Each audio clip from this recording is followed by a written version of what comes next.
తిరుమల శ్రీవారి సాలకట్ల బ్రహ్మోత్సవాలు ఘనంగా జరుగుతున్నాయి. ధ్వజారోహణంతో ఉత్సవాలు ప్రారంభం కాగా తొలి రోజు మలయప్ప స్వామి పెదశేష వాహనంపై మాడవీధుల్లో ఊరేగారు. ఇవాళ స్వామివారు చినశేష వాహనంపై తిరుమాడ వీధుల్లో ఊరేగుతూ భక్తులను అనుగ్రహించారు.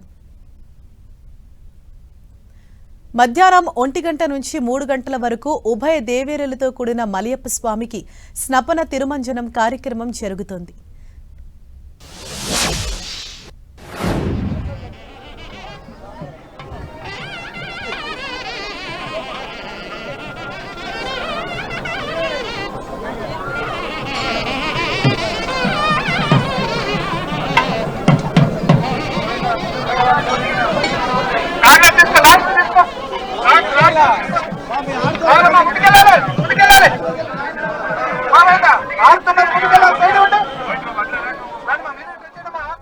రాత్రి 7 గంటలకు హంసవాహనంపై తిరుమాడ వీధుల్లో ఊరేగుతూ స్వామివారు భక్తులను అనుగ్రహిస్తారు. అయితే ఈ బ్రహ్మోత్సవాలను కన్నులారా వీక్షించేందుకు వేల సంఖ్యలో భక్తులైతే అక్కడికి చేరుకొనున్నారు. మనం 10 స్క్రీన్ పైన కూడా చూడొచ్చు. అక్టోబర్ వరకు కూడా ఈ బ్రహ్మోత్సవాలన్నవి కొనసాగనున్నాయి. ఎంతో కన్నుల పండుగగా ఈ స్వామివారి బ్రహ్మోత్సవాలు జరుగుతూ ఉంటాయి.